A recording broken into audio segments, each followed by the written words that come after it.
What's up, guys? Welcome back to the channel. We just got the auger pulled off of this. I'll tell you what happened. I've been working 13 hours a day at work and then coming home and trying to harvest, and it just hasn't been working very well. So my dad went out and tried to harvest, and he was pulling into the field and turned coming into it, and there was a tree there and hit the auger. So that thing's pretty well destroyed. We got the new one sitting out here, but the auger inside of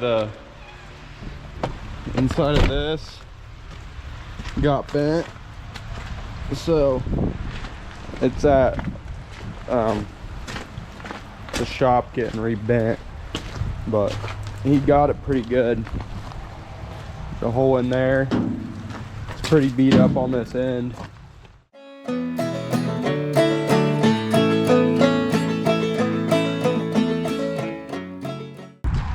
Okay guys, we're gonna get my sweet hammer here without a handle. Get this thing unboxed and get it put on the combine. Got the auger back today, so see if we can get figured out.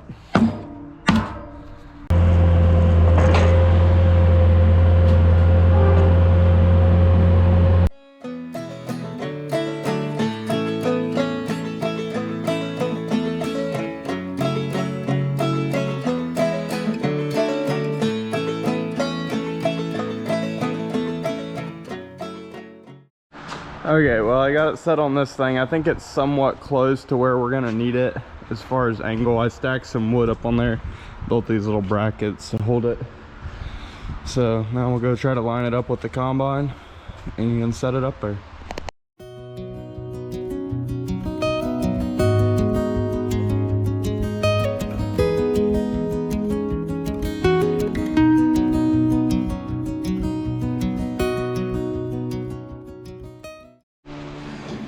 Yeah, so that lined up about perfect as far as the gap on the top versus the bottom.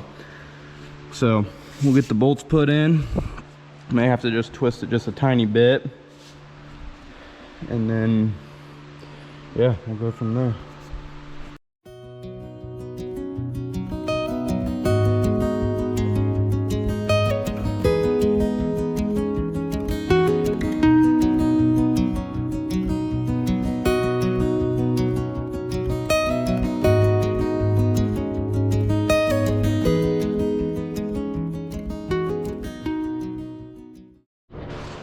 Okay, well, I got it mostly mounted.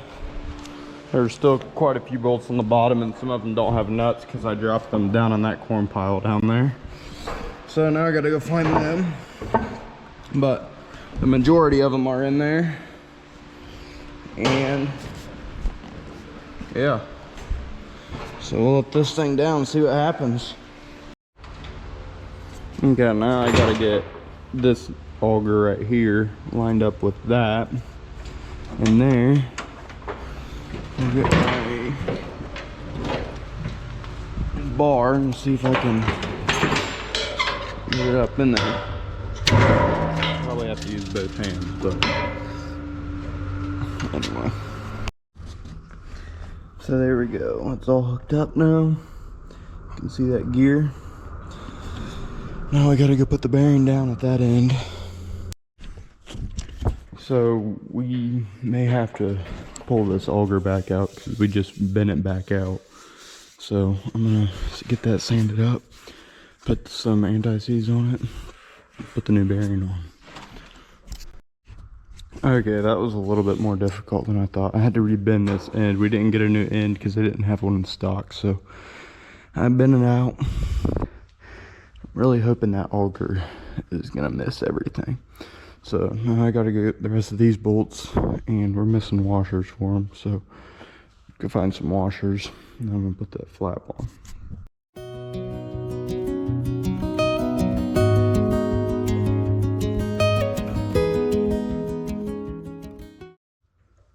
That was a pain to put on. All them bolts were bent and everything else. Apparently that one needs to be twisted a little bit. So I'll do that, and then I'm gonna test this thing, make sure everything works before we put everything else on, just in case that auger's bent. Okay guys, we gotta put in, we just got 1.5 inches of rain, so we'll probably be back in the field next week. We're finally running some corn. First load. That's some really tall corn.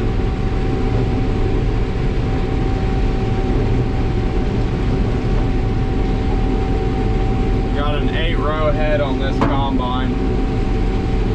So, yeah, I got off at work. I think I got home at about 6. So,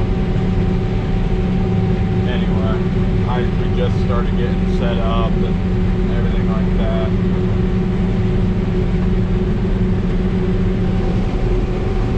This is why I want an 8-row planter right here in the middle.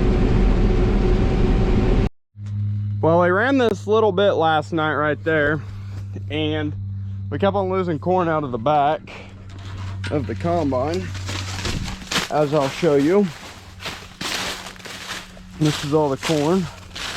Just corn everywhere. Corn over there, corn right there, corn right there. Corn, corn, corn. Corn just everywhere. So, I mean, literally everywhere.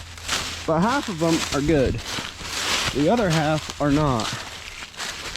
I was like, man, it seems like half of my rotors are not closed all the way. So I came over here and pulled that one out. And concave, it's not attached anymore. So we're gonna get that thing fixed. We're gonna mount it back up there and see what happens. And the next problem arises, guys. Not sure what happened, but those are the spreaders and they're completely packed full. So, get that cleaned out. Well guys, I took in my first load today of corn and it was 22.5, so we're gonna shut her down for a week or so. But anyway, that's the update for now.